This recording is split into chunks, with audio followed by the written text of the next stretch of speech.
7월 2일 경제 주요 뉴스를 전해드리겠습니다. 금융위원회와 신용회복위원회는 취약채무자 특별감면제도가 시행된다고 발표했습니다.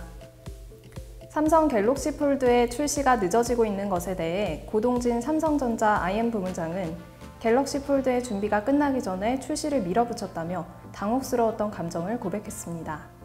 고용노동부는 오는 17일부터 구인자가 구직자에게 직무수행과 관련 없는 개인정보를 요구할 경우 과태료 등을 물게 되는 채용 절차의 공정화에 관한 법률 시행령이 국무회의를 통과했다고 밝혔습니다. 금융감독원은 치매보험금 지급 관련 분쟁을 막기 위한 치매보험 약관 개정안을 발표했습니다. 개정된 약관은 오는 10월부터 반영될 예정입니다. 안녕하십니까. 시사포커스 경제부 김은지 기자입니다. 빚에 허덕이는 사회 취약계층이 3년간 성실히 갚으면 남은 채무가 면제되는 특별감면제도가 오는 8일부터 시행됩니다. 이일 금융위원회와 신용회복위원회는 취약채무자 특별감면제도가 시행된다고 발표했습니다. 새롭게 도입되는 감면제도는 1,500만 원 이하의 채무 원금에 대해 3년간 생활비를 제외한 나머지 가용소득으로 성실하게 갚으면 나머지 채무는 면제되도록 했습니다.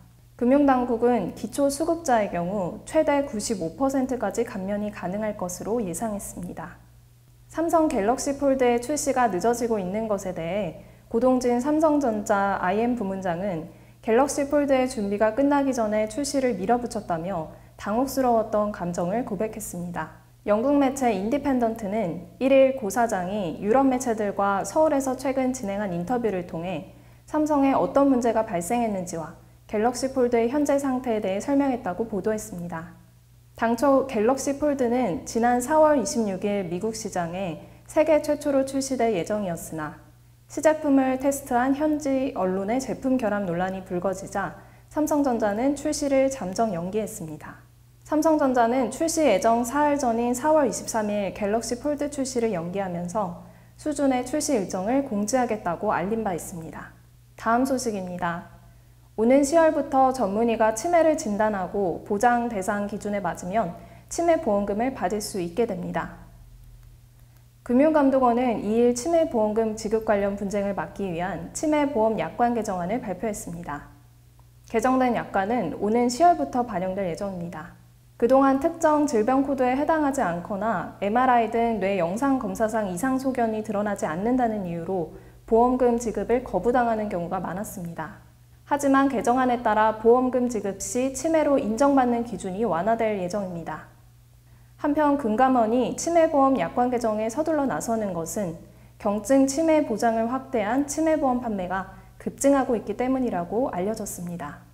다음 소식입니다.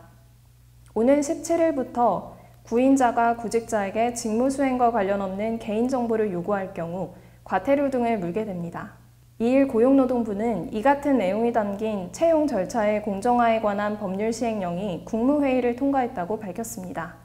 17일부터 부당한 청탁, 압력, 강요 등을 하거나 채용과 관련해 금전, 물품, 향응 또는 재산상 이익을 수수 제공하는 경우 1회 위반 시 1,500만 원, 2회 이상 위반 시 3천만 원의 과태료가 부과됩니다. 또한 구인자가 구직자에게 용모, 키, 체중, 출신 지역, 혼인 여부, 재산, 구직자 본인의 직계 존비속 및 형제자매의 학력, 직업, 재산에 대한 개인정보를 요구할 경우 1회 위반 시 300만 원, 2회 위반 시 400만 원, 3회 위반 시부터는 500만 원이 부과됩니다. 지금까지 시사포커스 경제부 김은지 기자였습니다. 감사합니다.